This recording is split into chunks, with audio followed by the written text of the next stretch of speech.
Hey everyone, it's Jade from Boho Bookworm. Welcome back to my channel.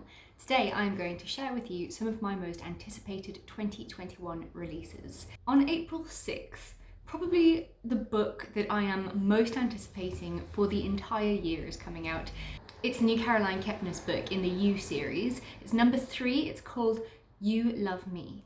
And if you somehow don't know what the You series is about, it's about this guy called Joe Goldberg, who is an absolute crazy person, and he stalks women, he murders them, he'll do pretty much whatever it takes to be with them, and he's just very obsessed with books as well, a massive passion for books. I highly recommend the first 2 books in this series, and I cannot wait for book number 3 to come out. I mean, Joe Goldberg is the kind of character that, even though he's an evil bastard and just completely psycho, you can't help but love him and just want to follow along with his stories, if that makes any sense, like loving a psychopath.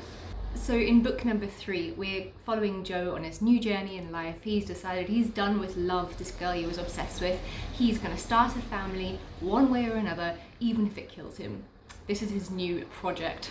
So he moves to this cozy little island on the Pacific Northwest. He decides he's done with the cities, done with posers. He gets his job in a little local library, and that's where he meets this lady who is a librarian, Mary K. DeMarco. Yeah.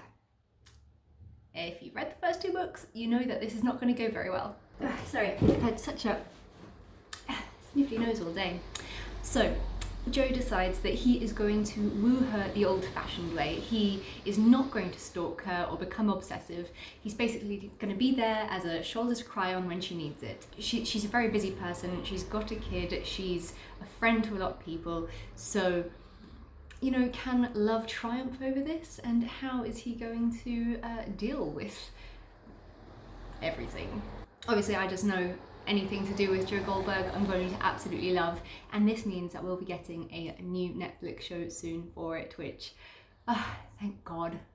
I think I've watched everything possible on Netflix right now. I mean, I just finished binge watching Bridgerton in a day and a half. Yeah, I'm bored, I need a job, I need a life. Anyway, moving on. Then on April 13th, we have the new Sally Hepworth book, and Sally Hepworth is an author I've actually had the pleasure of interviewing on my Bookish podcast a while ago.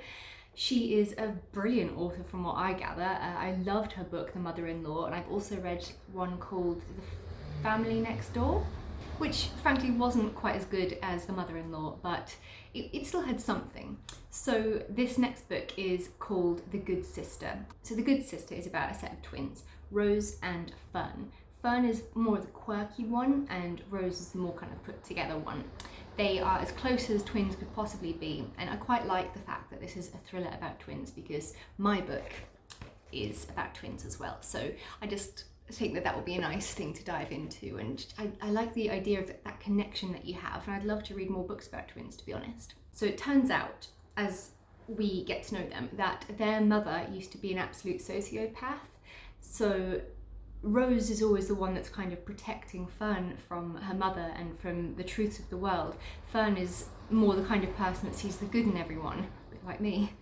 So there's that element to the story. And then what makes this sound even more enthralling is that it hints that quite a long time ago, Fern did something very, very bad. And now, years later, she's hell-bent on helping her sister achieve her dream of becoming a mother. So I don't really quite know how that story, it's a very vague storyline, but I'm excited to see it unfold. And I feel like the mother is also going to have quite an important element in this book. Then on June 1st, we have the new Taylor Jenkins Reid book called Malibu Rising. And although this is definitely not my normal genre, I fell in love with some of her books, was it last year or the year before? And I couldn't believe that I hadn't picked them up before. And to be honest, I've been discovering a bit of a love for contemporary women's fiction the last few months, I think. So Malibu Rising is about 4 famous siblings, and they throw this big extravagant party to celebrate the end of summer, but within that 24-hour period of the party or something like that, their lives will change forever. So I don't know too much about this plot either, other than, you follow these 4 famous siblings, and they're all very different. One of them doesn't even want to do this party, and at some stage, by midnight, I think, the party will just get completely out of control, and the house that it's thrown at is going to go up in flames. So things get crazy, and I don't really know much more about it. It is set in the 80s, so I think there's quite an element of like historical fiction in this, and although to me the premise does kind of sound a little bit thrilling, but it's not a thriller according to Goodreads. It's more of a women's fiction, and it's obviously centered around family. So yeah, it doesn't sound like the kind of premise that I would be like jumping to dive into, but I have loved some of Taylor Jenkins' Reid books.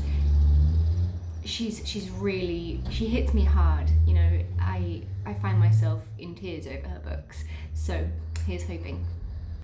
Then, July 13th, the new B.A. Paris book, Behind Closed Doors, was just phenomenal. I loved that book so much, and I thought that she would fast become one of my favourite authors, but then I read The Dilemma and Bring Me Back, and I just wasn't quite as enamored by them. However, because I loved Behind Closed Doors so much, I cannot give up on her yet. So I need this book to be good.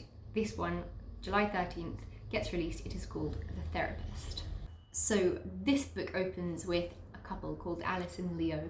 They're about to move into this newly renovated home in this gated, quite exclusive community. They feel like they're getting everything that they've ever dreamed of. So Alice is starting to get to know her neighbours, and as she does, she discovers a lot of, or maybe not a lot, but she discovers certain tragedies that happened in her new house, and she starts finding a special connection with a therapist that lived in the house before her called Nina. So all the neighbours are trying to keep secrets hidden from her, but Alice is just hell-bent on figuring out what happened 2 years ago to this therapist. So sounds like a premise I would really enjoy, actually, and I'm looking forward to it. Lastly, on July 27th, we have FourYearOld Good by Samantha Downing. I've read 2 other Samantha Downing books. He started it, which really wasn't for me, but the one that I read before that, the first Samantha Downing book I've ever read, was His Perfect Wife, and it was excellent. So this book I feel is going to be a make or break for me. And I must say that I am a little bit hesitant going into it because, again, I don't really like books about people in school and stuff. I'm almost 30. I like books about married couples or women trying to find their way in life and stuff like that, something that I can relate to a little bit more. And this new book is set in a private school, and it's got, meddling parents and overeager students and obviously a bunch of secrets and a teacher that just wants to teach everyone a lesson. So the teacher is called Teddy, and he has won this really great award as being like basically the best teacher or something like that, and he tells everyone that his wife is really proud of him for it, but no one's seen her for a while. Then there's this part in the book where one of the students' parents gets what looks like murdered, and this guy Teddy just cannot be all that bothered to deal with it. He just wants to focus on the kids achieving their full academic potential. But people start looking into him a little bit more, and what they find might not be too great. So there's some of the books I'm really excited for this year and that I will definitely read.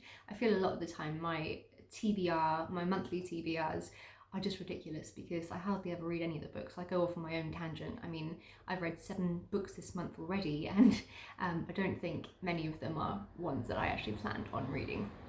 Anyway, let me know if you're excited for any of these books in the comments down below and your most anticipated book of the year. I hope you're all well and have a great day further. Bye guys.